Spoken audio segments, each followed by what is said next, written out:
था कि परमेश्वर स्वयं अपने लिखित वचन को कितना महत्व देता, और हमने देखा था भजन 138 के 2 वचन में कि परमेश्वर अपने बड़े नाम से अपने वचन को अधिक महत्व देता है। और किस प्रकार से हमने पिछले अध्ययन में प्रभु यीशु मसीह के जीवन से किस प्रकार से 11 बातें देखी थी कि प्रभु यीशु मसीह ने बाइबल में जो लिखित वचन है उसको कितना महत्व दिया। तो वो साक्षात परमेश्वर थे, वो जो कहते वही परमेश्वर का वचन था, लेकिन उन्होंने जो बाइबल में लिखा हुआ था पुराने नियम में उसको कितना महत्व दिया, ये हमने अभी तक देखा था। आगे के अध्ययन को बढ़ाते हुए मैं आपके साथ थोड़ा स्क्रीन शेयरिंग करना चाहता हूं।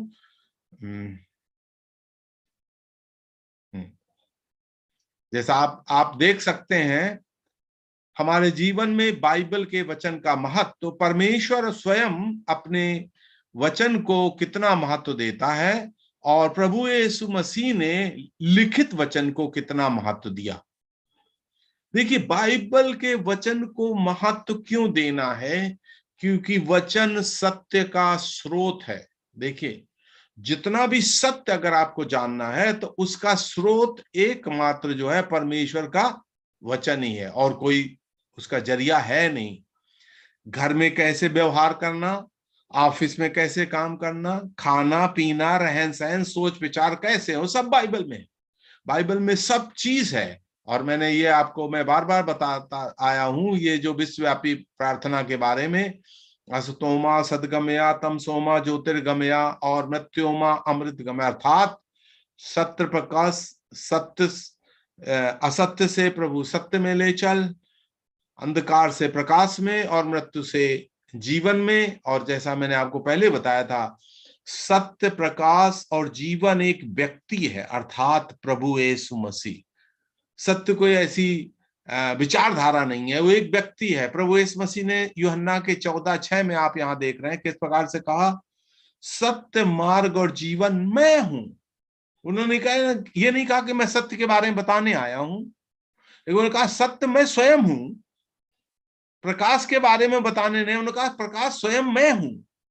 और जीवन के बारे में उन्होंने क्या, जीवन मैं हूं। जैसे मैंने आपको पहले बताया था, कोई भी जीवन की परिभाषा नहीं दे सकता, डॉक्टर भी नहीं दे सकते, लेकिन हम क्या देते, प्रभु यीशु मसीह ने कहा जीवन मैं हूं। तो सत्य, प्रकाश और जीवन ये सब प्रभु यीशु मसीह है।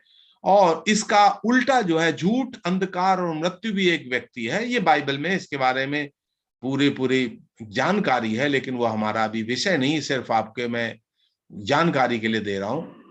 अभी हम इब्रानियों का 4 अध्याय 12 और 13 वचन पढ़ेंगे। इब्रानियों का 4 अध्याय 12 और 13 वचन। परमेश्वर का वचन जीवित, प्रबल और 2 धारी तलवार से भी अधिक तेज है। वो जीव और आत्मा को गांठ गांठ और गूदे गूदे को अलग करके आर पार छेदता है। वो मन की भावनाओं और विचारों को जानता है।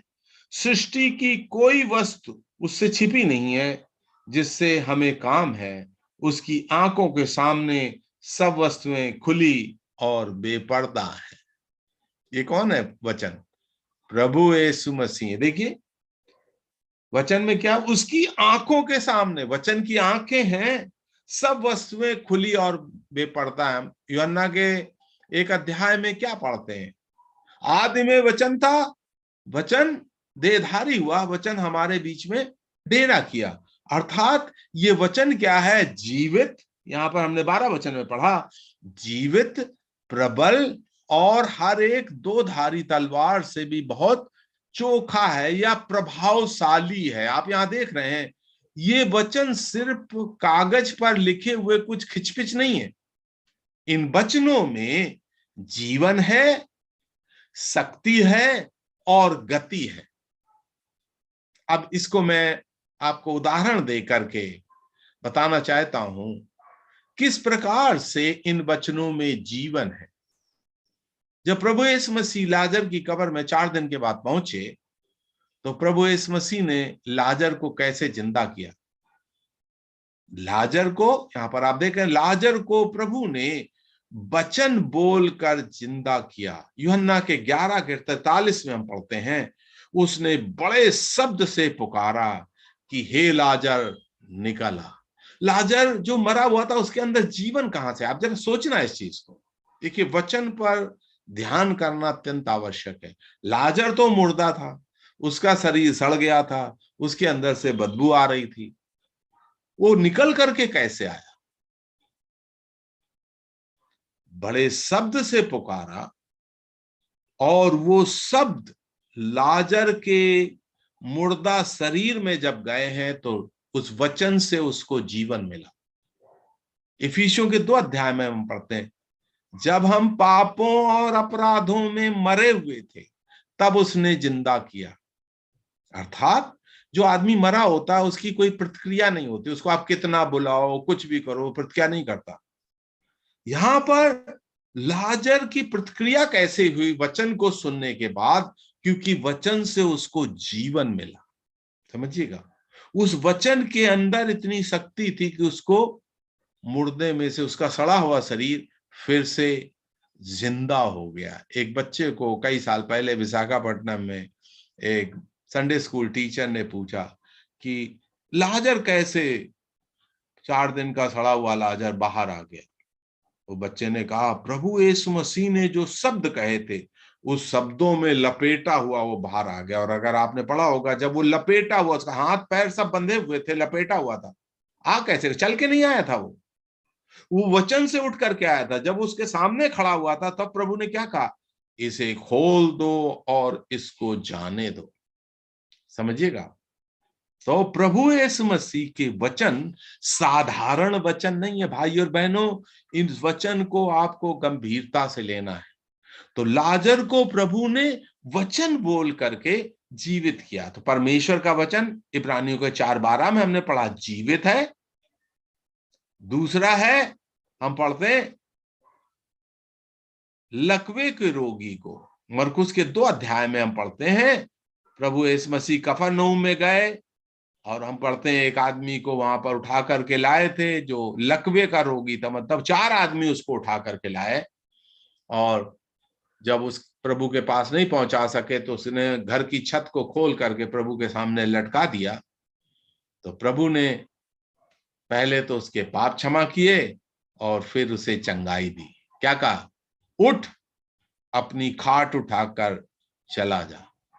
देखिए, जो आदमी अपने हाथ से गिलास पानी नहीं पी सकता था, वो अपनी खाट कैसे उठाएगा? शक्ति कहां से आ गई? प्रभु का वचन जीवित, उसमें शक्ति है, उसमें ताकत है भाइयों। ये खिचपिच नहीं है जो बाइबल में लिखा हुआ, ये जीवित वचन है, ये शक्तिशाली वचन है। और यहां पे मैं आपको बताना चाहता हूं कि लकवे के रोगी को जब लेके आए थे तो प्रभु ने उनसे कहा, हे पुत्र, तेरे पाप क्षमा हुए।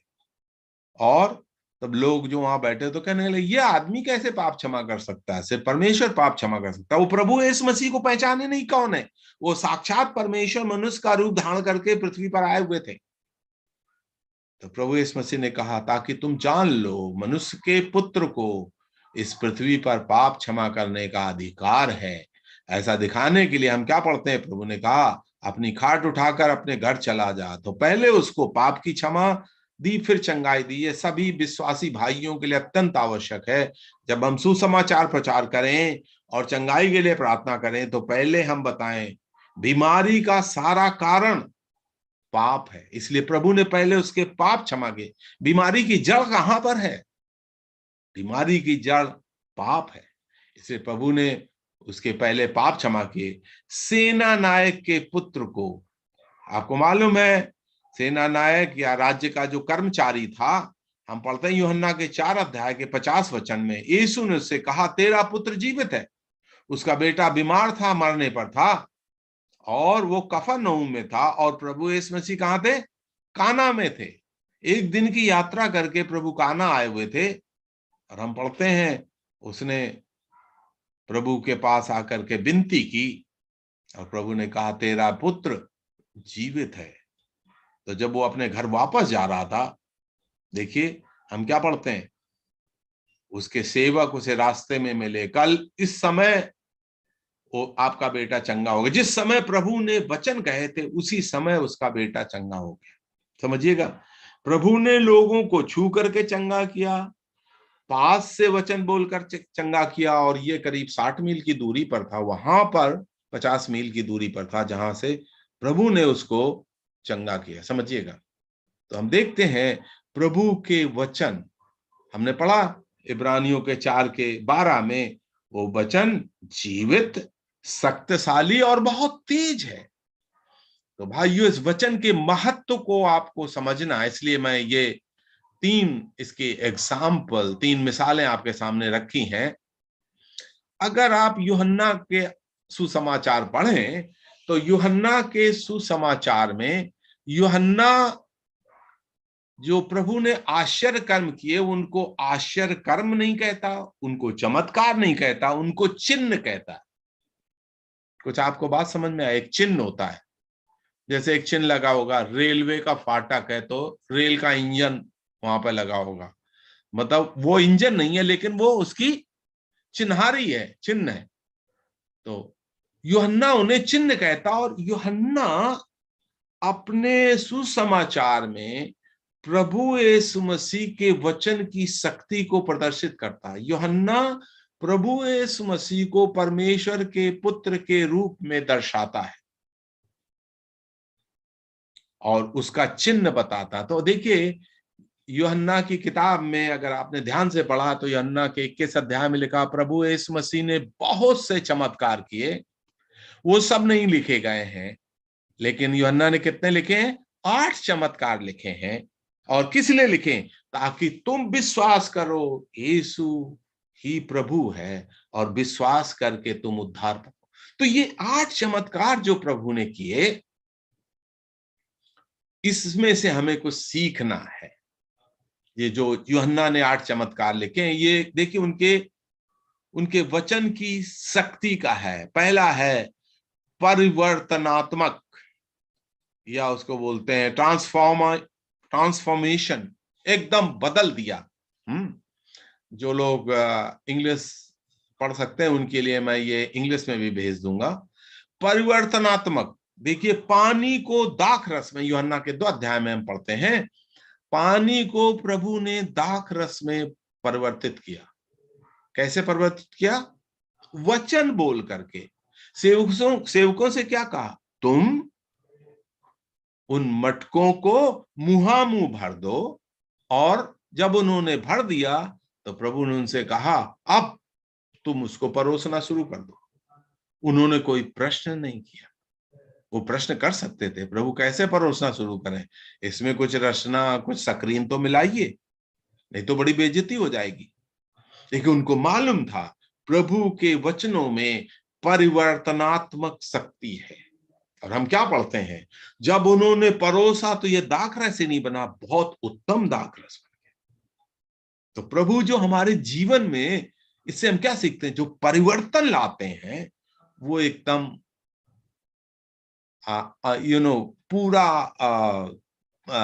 पूरा बदलाव करने वाला परिवर्तन है। क्या लिखता है अपोस्तल पौल? लिखते हैं पौलुस, अगर कोई यीशु मसीह में है तो वो नई सृष्टि है। परमेश्वर पूरी तरीके से बदलता है। अगर कोई विश्वासी कहता है जी मैं प्रभु में हूं, और उसकी आदत सही नहीं हुई, तो समझिए उसने प्रभु को पाया भी नहीं। तो प्रभु ने जो पहला चमत्कार किया, वो कौन सा चमत्कार था? परिवर्तन का, बदलाव का।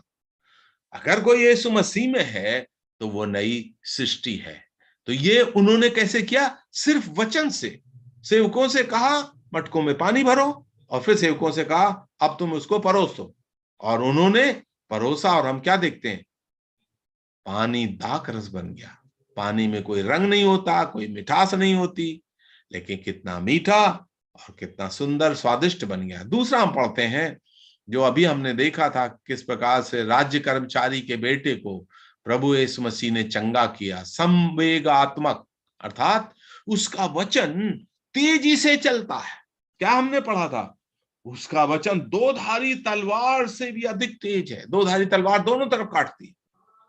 तो हम पढ़ते, वो जिस प्रकार हमने देखा था अभी, किस प्रकार से राज्य कर्मचारी का बेटा जो है कफरनहूम में था और प्रभु काना में थे, और वचन बोल करके वो चंगा हुआ। उसके वचन में बहुत शक्ति है। साधारण किताब नहीं है भाई और बहनों, जो परमेश्वर ने आपके हाथ में दी है, इसकी कीमत को आपको जानना है। गुणात्मक गुणात्मक 5 रोटी 2 मछली से प्रभु ने 5,000 लोगों को भोजन खिलाया। प्रभु ने क्या कहा? तुम उनको बैठाल दो, और उनको बैठाल दिया। उन्होंने कहा 5,000 आदमी को कहां से हम खाना खिलाएंगे? लेकिन प्रभु ने वहां पर ये गुणात्मक एक चमत्कार किया। दूसरा हम पढ़ते हैं, प्रभु यीशु मसीह ने आंधी तूफान को, अधिनात्मक मतलब सब चीजें उसके अधीनता में हैं। आंधी और तूफान भी उसकी आज्ञा को मानते हैं। समझिएगा, अधिनात्मक अर्थात उसके अधीन में। प्रभु यीशु मसीह जब तूफान आया होता तो पानी पर ही नहीं चले, लहरों पर चले। समझिए, आपने समुद्र की अगर लहरें देखी होंगी, बहुत ऊंची ऊंची उठती हैं। उस लहर पे कोई आदमी चल नहीं सकता, प्रभु चल सकते हैं, क्योंकि उन्होंने इस समुद्र को बनाया है। वो सृजनहार परमेश्वर है। हवा और पानी भी उसकी आवाज को, उसकी आज्ञा को मानते हैं। तो उन्होंने वचन कहा, शांत हो जा, आंधी और तूफान भी शांत हो गए। आगे हम पढ़ते हैं, पुनर्जीत आत्मक अर्थात जैसा अभी हमने देखा था, लाजर को प्रभु यीशु मसीह ने 4 दिन के बाद वचन बोल करके जीवित किया। छठा हम देखते हैं, सृजनात्मक। यूहन्ना के 8 अध्याय में हम पढ़ते हैं, एक अंधा भिखारी वहां भीख मांग रहा था, और प्रभु यीशु मसीह ने क्या किया? उसकी आंख में मिट्टी लगाया, उससे क्या कहा? सलोम के कुंड में जाके धो ले। और हम क्या पढ़ते हैं, उसके आंख के डोले नहीं थे, लेकिन जब उसने धोया तो हम क्या पढ़ते हैं, वो देखता हुआ आया, मतलब उसको आंखें दे दी। समझिएगा, ये सृजनात्मक। प्रभु क्या दिखाना चाहते हैं? वो सृजनहार परमेश्वर हैं। उन्होंने सारी सृष्टि की रचना की। यूहन्ना के पहले अध्याय पढ़ते हैं, जो कुछ रचा गया उसी के द्वारा रचा गया, और कोई चीज ऐसी नहीं रची गई जो प्रभु ने ना रची हो। तो जो कुछ रचा गया सब उसी के द्वारा रचा गया, और ऐसी कोई चीज ना रची गई जो प्रभु ने ना रची हो। तो अंधे भिखारी को दृष्टिदान दिया। आगे हम पढ़ते हैं, शक्ति संचारात्मक। उसके वचन में शक्ति है। 38 साल का बीमार जो वो उस वहां पर ओसारे में पड़ा हुआ था, प्रभु उससे मिले और उससे क्या पूछा, क्या तू चंगा होना चाहता है? तो उसने कहा, प्रभु जी मैं कितने साल से यहाँ पड़ा हूं, मेरे पास कोई आदमी नहीं है। जब स्वर्गदूत पानी को हिलाता तब मुझसे पहले कई लोग उतर जाते हैं और मेरे को मदद करने के लिए। प्रभु ने क्या कहा, अपना बिस्तरा उठा और चल आ जा। देखिए, उसके शरीर में, जिसको हमेशा एक आदमी की जरूरत पड़ती थी, शक्ति का संचार कैसे हुआ? हमें यह समझना है, ये बाइबल के वचन शक्तिशाली वचन है। जब इस वचन को आप पढ़ते हैं, इस वचन पर विश्वास करते हैं, इस वचन पर अमल करते हैं, आपके जीवन में शक्ति आती है। तो हम देखते हैं उस व्यक्ति को प्रभु ने वचन बोलकर चंगाई दी। परिग्रहण आत्मक। आपको मालूम है, प्रभु के पुनरुत्थान के बाद 7 चेले आपको मालूम है, 12 चेलों में से एक तो उसने अपने आप को फांसी लगा ली थी। लेकिन जो 7 चेले थे, उसमें जो 11 बचे, उसमें 7 चेले क्या किए? बोले अभी तो प्रभु यीशु मसीह की मृत्यु हो गई, अब तो वो जिंदा हो नहीं सकते, चलो मछली पकड़ने का काम करते हैं। हम क्या पढ़ते हैं वहां पर, सारी रात मछली पकड़ी लेकिन एको मछली ना मिली है, एक भी नहीं पकड़ी। और प्रभु समुद्र के किनारे खड़े हुए थे, झील के किनारे, और प्रभु ने पूछा, क्या तुम्हारे पास कुछ मछलियां हैं क्या? उन्होंने बोला, प्रभु हमारे पास कुछ भी नहीं है। उन्होंने बोला, दाहिनी ओर जाल डालो। अब आप सोचिए, क्या मछली को दाहिना बायां मालूम होता है क्या? उन्होंने नाव की दाहिनी ओर जैसे जाल डाला तो 153 मछलियां पकड़ में आ गई। और हम क्या पढ़ते हैं, हमारा प्रभु कितना अच्छा है। जब उन मछलियों को लेकर के आए, इस सारी रात परेशान थे बेचारे, एक भी मछली नहीं मिली थी, बहुत थके हुए थे। प्रभु ने उनके लिए ब्रेकफास्ट का भी तैयारी की थी, रोटी और ब्रेकफास्ट। हम जानते हैं बाइबल में 2 लोगों को प्रभु ने खाना खिलाया अपने हाथ का बना हुआ। एक तो ये 7 चेले जो थोड़ा पीछे हट गए थे, उनको प्रभु ने भोजन खिलाया। और हम क्या पढ़ते हैं, एलाइजा को जो जजबेल से डर के भाग रहा था, उसको भी प्रभु ने भोजन खिलाया। तो ये हम देखते हैं, ये 8 चमत्कार हैं। प्रभु की वचन की शक्ति का प्रदर्शन हमारे सामने करते हैं। किस प्रकार से प्रभु के वचन में शक्ति है, उसमें परिवर्तन होता है, उसमें बड़ा वेग है, बहुत तेजी से चलता है। प्रभु के वचन में गुणात्मक शक्ति है, प्रभु के वचन में अधिनात्मक शक्ति है, प्रभु के वचन से जीवन मिलता है। ये वचन जीवित है और इसमें जीवन है। ये सृजनात्मक वचन और परग्रहण जो आपके पहुंच के बाहर है। हम क्या पढ़ते हैं, ये वचन वहां तक आपको पहुंचा सकते हैं।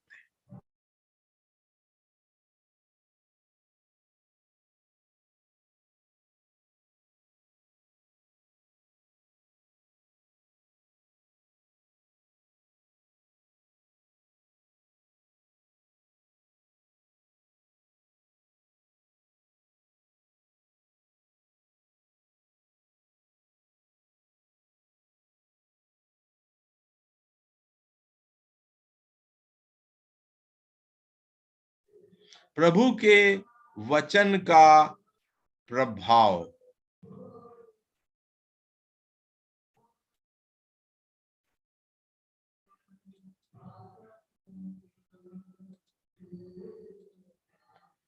बाइबल के वचन का प्रभाव यहां पर आप देख रहे हैं।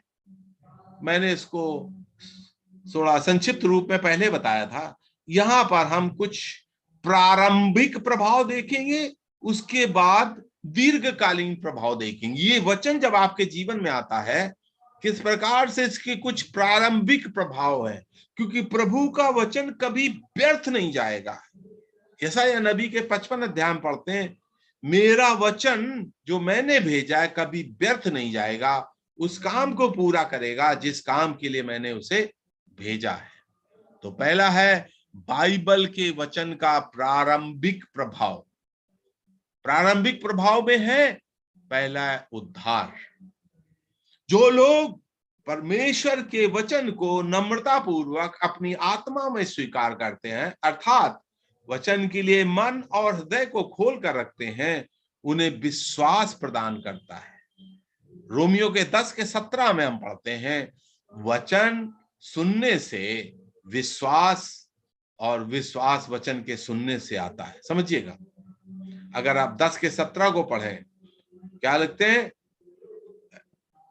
विश्वास मसीह के वचन से, सुनने से, और सुनना मसीह के वचन से होता। विश्वास सुनने से और सुनना मसीह के वचन से होता। अगर किसी ने उद्धार पाया है और वचन सुन करके उद्धार नहीं पाया, तो उसमें हमें संदेह होता है कि उस व्यक्ति ने उद्धार पाया है कि नहीं पाया। क्योंकि वचन बहुत क्लियर बताता है, अगर उद्धार पाना है तो लोगों को नम्रता पूर्वक अपनी आत्मा में परमेश्वर के वचन को स्वीकार करना है। उससे वो विश्वास उसको उद्धार प्रदान करता है। तो विश्वास सुनने से, और सुनना क्या सुनना है, प्रभु का वचन अर्थात बाइबल का वचन। और जो इस प्रकार से सुन करके विश्वास करते हैं वो उद्धार पाते हैं। देखिए, वचन बिना विश्वास, जो कहते हैं जी हमें सपना आया, हम बीमार थे, पास्टर साहब ने प्रार्थना की, चंगाई हो गई, हमारे लल्ला जो है पास हो गए, नौकरी लग गई और हम प्रभु में आ गए, ऐसा नहीं है। जब तक वचन के अनुसार किस प्रकार से प्रभु यीशु मसीह, जो बाइबल में लिखा हुआ है, हमसे इतना प्रेम किया, स्वर्ग छोड़कर इस पृथ्वी पर आए, 33.5 वर्ष का जीवन बिताया, हमारे पापों के लिए अपनी जान दी, उनको दफनाया गया, मुर्दों में से जी उठे। जब इन सत्यों को जो बाइबल में है जब तक विश्वास नहीं करते, तब तक जो भी आपका विश्वास है उसको आप एक शब्द में कह सकते हैं, बेकार का विश्वास। इसलिए विश्वास का आधार वचन होना चाहिए। इसलिए हम लोगों से कहते हैं आप गवाही दीजिए, और जब वो लोग गवाही देते हैं तो हम उस गवाही को देखते हैं किस प्रकार से वचन के अनुसार उन्होंने वचन पढ़ा। जैसे मैंने अपने जीवन में रोमियो का 1 अध्याय पढ़ा, लोगों ने अविनाशी परमेश्वर की महिमा को नासमान मनुष्य, पक्षियों, चौपाइयों और रेंगने वाले जंतुओं की समानता में बदल डाला। मुझे लगा कितना बड़ा सत्य इस वचन में। तो हम यहाँ पर देखते हैं वचन की क्रियाशीलता के 3 चरण है। परमेश्वर का वचन, वचन को सुनना, वचन पर आस्था या विश्वास करना। ये 3 चरण बहुत इंपॉर्टेंट है। परमेश्वर का वचन उस जन के पास पहुंचना चाहिए, उस वचन को उसे सुनना चाहिए और वचन पर विश्वास लाना चाहिए। देखिए, मनुष्य के हृदय में वचन का पहुंचना ही परमेश्वर की आत्मा का पहुंचना है या उद्धार पाना है। जब परमेश्वर का वचन आपके हृदय में पहुंचता है तो परमेश्वर का आत्मा, क्योंकि वचन आत्मा प्रेरित है, वचन स्वयं आत्मा है और उसी से उद्धार होता है। तो पहला है उद्धार, वचन के जो प्रारंभिक प्रभाव है। तो पहला है उद्धार। दूसरा है नया जीवन। जब कोई व्यक्ति उद्धार पाता है तो हम क्या पढ़ते हैं? उसका जीवन नया हो जाए। जब से मैंने मसीह को पाया मेरा जीवन बदल गया। मेरे जीवन में जब से यीशु आया मेरा जीवन बदल गया। वचन का दूसरा बड़ा प्रभाव, वचन परमेश्वर का शुक्राणु है। ये वचन नया जीवन प्रदान करता है। जब तक कोई आत्मा, यूहन्ना 3:5 में क्या लिखा, जल और आत्मा से न जन्मे तो परमेश्वर के राज्य में प्रवेश नहीं कर सकता। तुम्हें नया जन्म लेना आवश्यक है। निकोदेमस तो उस समय का बहुत पढ़ा लिखा आदमी था, वकील था, लेकिन हम क्या पढ़ते हैं, उसी सत्य को नहीं जानता। परमेश्वर का धन्यवाद हो, जो बड़े पढ़े लिखे लोग नहीं जानते वो आज आप जान रहे हो। प्रभु यीशु मसीह ने लूका के 10 अध्याय में अपनी आंखें उठाकर परमेश्वर को धन्यवाद दिया है। परमेश्वर, मैं आपका धन्यवाद करता हूं, तूने इन चीजों को पढ़े लिखे ज्ञानियों से छुपा कर इस मछली वालों पर तूने प्रकट किया है। तो प्रकट का क्या सिद्धांत है? गेहूं का बीज गेहूं, जौ का बीज जौ उत्पन्न करता है, लेकिन जो वचन है वो दैवीय, शुद्ध और आत्मिक बीज है। ये नया जन्म देता है, आत्मिक अनंत जीवन प्रदान करता है। जब इस वचन को आप नम्रता पूर्वक अपने हृदय में विश्वास करते हैं कि बाइबल परमेश्वर का सत्य वचन है, तो आपको उद्धार मिलता है, उसके साथ नया जीवन मिलता है। नया जीवन के साथ इस वचन में नए जन्म के बाद आत्मिक उन्नति के लिए शुद्ध भोजन है। पतरस लिखते हैं, सब प्रकार के बैर भाव, पहला पतरस 2 अध्याय, बैर भाव, छल, कपट, डाह और बदनामी को दूर करके नए जन्मे बच्चों की नए निर्मल आत्मिक दूध की लालसा करो, ताकि उसके द्वारा उद्धार पाने के लिए बढ़ते जाओ। आत्मिक उन्नति के लिए यहाँ पर पतरस का लिखते 5 चीजें आपको निकालना है। बैर भाव, छल, कपट, डाह, बदनामी। भाइयों और बहनों, आप ये बाइबल अध्ययन करके जय मसीह बोल करके ना चले जाना।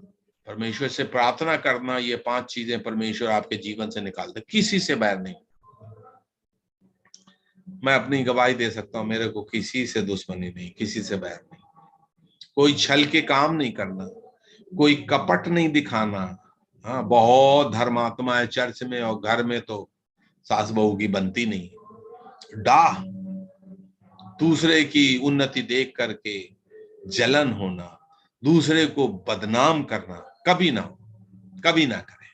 परमेश्वर आपको आशीष देगा। क्या कहते हैं? नए जन्मे बच्चों की नए निर्मल आत्मिक दूध की लालसा करो। अर्थात ये कौन सा आत्मिक दूध है? परमेश्वर का वचन है, ताकि उद्धार पाने के लिए बढ़ते जाओ।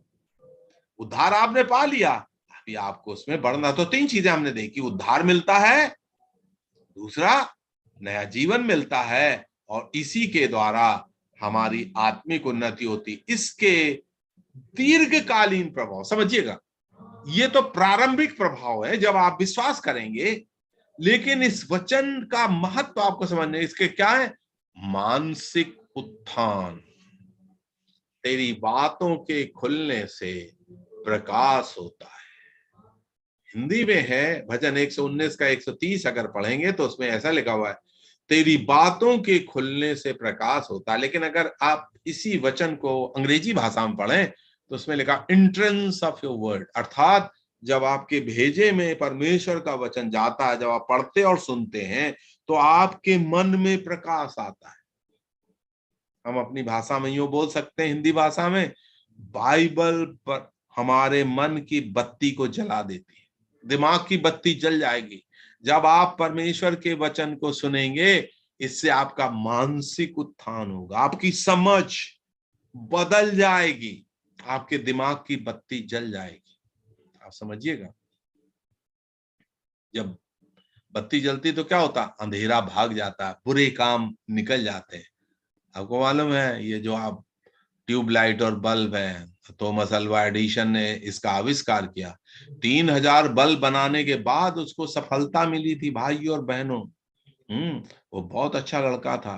लो, उसका मास्टर बोलता था इसके अंदर तो दिमाग नहीं है, लेकिन उसकी माँ ने बोला बेटा तुम ठीक हो, उसको बाइबल सिखाए और देखिए आज पूरी दुनिया उसके आविष्कार का उपयोग कर रही है।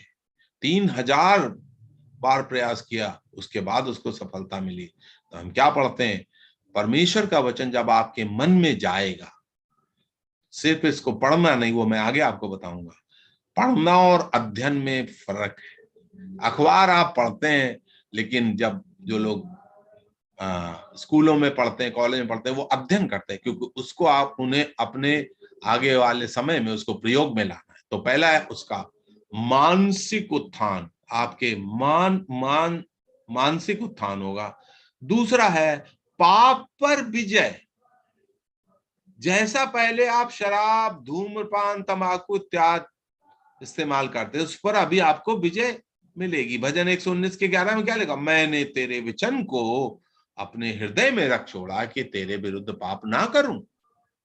तो अगर आपको पाप पर विजय पानी है, कोई भी आदत है, परमेश्वर आपको नया बनाएगा, ये परमेश्वर का वायदा है। लेकिन वचन जाना चाहिए आपके अंदर, तेरे वचन को मैंने अपने हृदय में भर लिया है। आपका हृदय में वचन भरा होना चाहिए।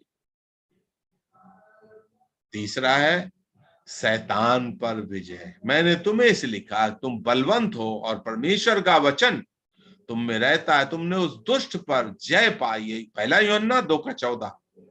जिस प्रकार प्रभु यीशु मसीह ने शैतान को वचन से हराया, हमने पिछले अध्ययन में देखा था, तीनों बार प्रभु यीशु मसीह ने जब शैतान की परीक्षा ली तो कैसे हराया उसको, शैतान पर विजय प्रभु यीशु मसीह ने कैसे पाई, परमेश्वर के वचन से। उसी प्रकार से हमें भी परमेश्वर के वचन को इस्तेमाल करना है। जब आप दुविधा में हो, आप देखें परमेश्वर के वचन में क्या, मैं ऐसे करता हूं, वचन में क्या लिखा हुआ है, और वचन बोल करके मैं उस जो परीक्षा हमारे जीवन में आती है उस पर मैं विजय पाता हूं। तो हम देखते हैं किस प्रकार से परमेश्वर का वचन हमारा मानसिक उत्थान करता है, हमें पाप पर विजय दिलाता है उद्धार पाने के बाद, और शैतान पर विजय दिलाता है। लिखा है तुम बलवंत हो। कैसे बलवंत हैं, क्योंकि परमेश्वर का वचन तुम में बना रहता है। ये ऐसा नहीं बाइबल पढ़ दी, बंद कर दी और चले गए। क्या लिखा भजन 1 में, वो व्यक्ति परमेश्वर के वचन पर दिन और रात ध्यान करता रहता है। चौथा हम पढ़ते परमेश्वर का वचन क्या लाता है, शुद्धता और पवित्रता। आपका जीवन पवित्र होगा।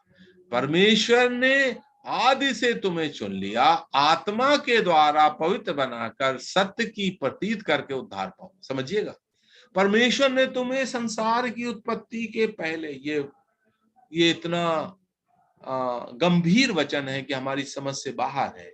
जब दुनिया नहीं बनी थी, आदम बाबा हवा अम्मा नहीं थे, उस समय परमेश्वर ने हमें कैसे चुना। हम तो यहाँ दुनिया में थे नहीं, हमारे माता पिता नहीं थे, लेकिन परमेश्वर ने हमें चुना, अर्थात हम परमेश्वर के मनों में थे। एक दिन हम इस संसार में पैदा होंगे। कितना परमेश्वर का ज्ञान असीम है।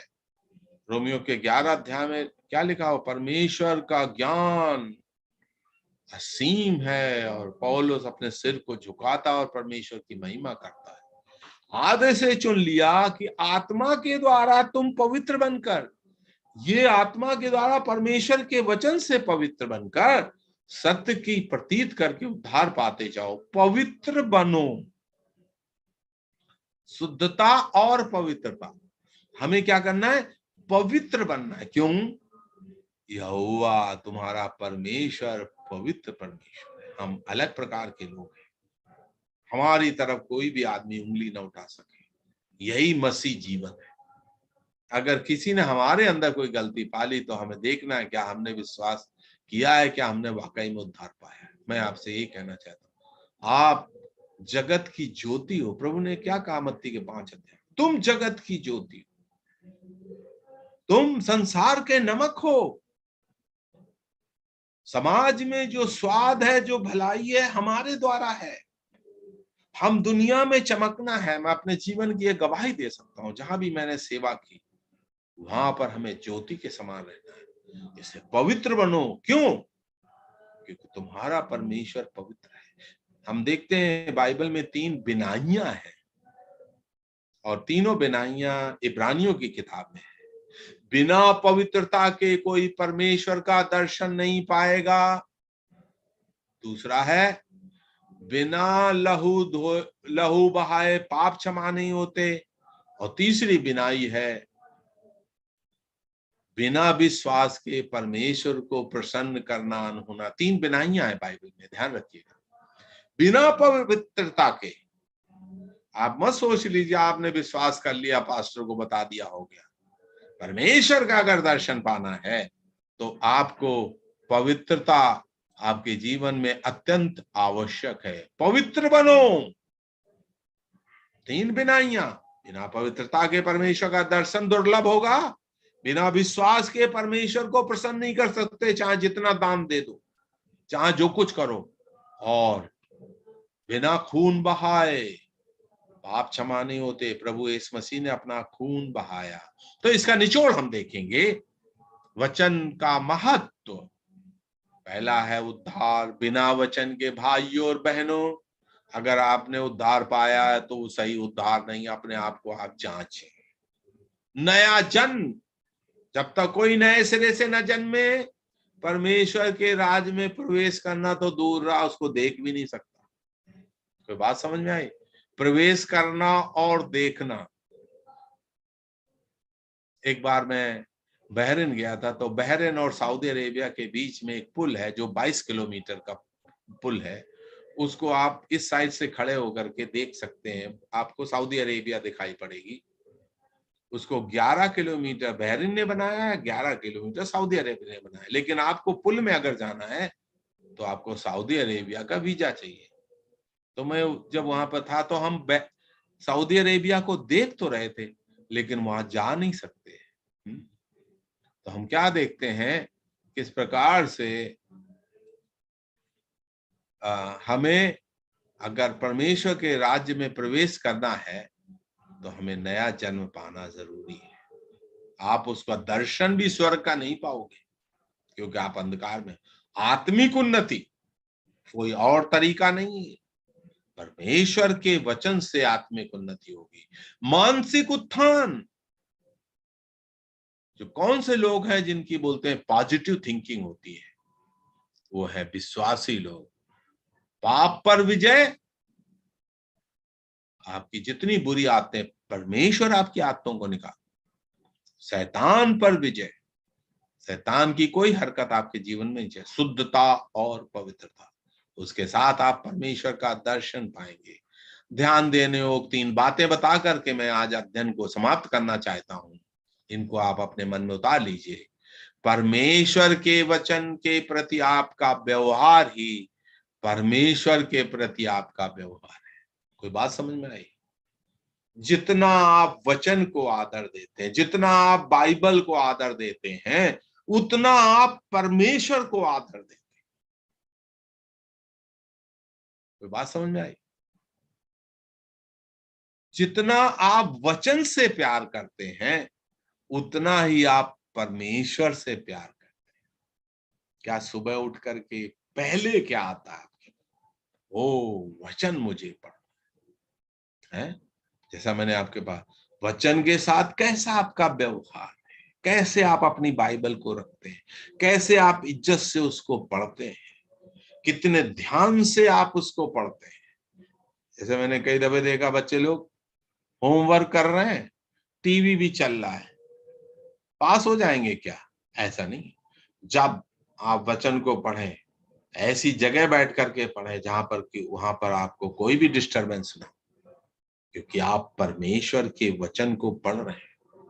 परमेश्वर के वचन के प्रति आपका व्यवहार, आपकी आस्था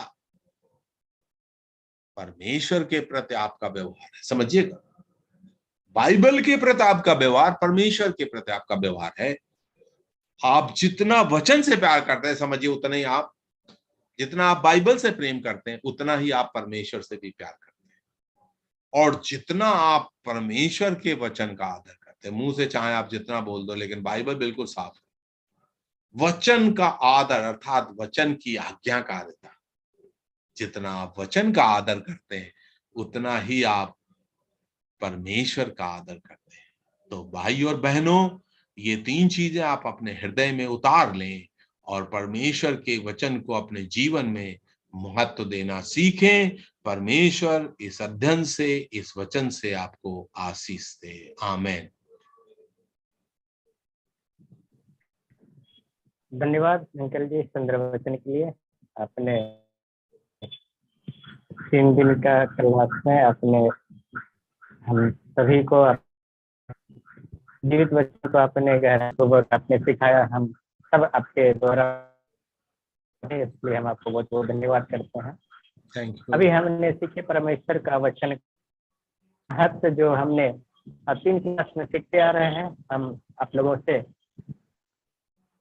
ये बातों भी कहना चाहते हैं कि आपने 3 दिनों से 3 क्लास में जो आपने आकर परमेश्वर की जीवित वचनों को अध्ययन किए, सीखे परमेश्वर के महान दास के जरिए, तो अभी आप लोगों के पास भी समय है, इसमें से आपने बहुत अच्छे अच्छे बातों को आपने सीखा, समझा। हम आप लोगों को भी बहुत बहुत धन्यवाद करते हैं। लेकिन अभी आप लोगों के पास समय है, जो बात आप नहीं समझ सकते हैं, फिर अंकल हैं अभी, उनके द्वारा आप समझ सकते हैं। तो आपके पास कोई सवाल होगा तो आप पूछ सकते हैं।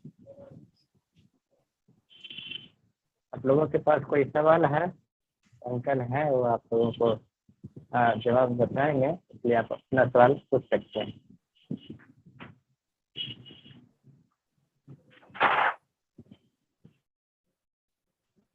किसी के पास है तो आप बताइए।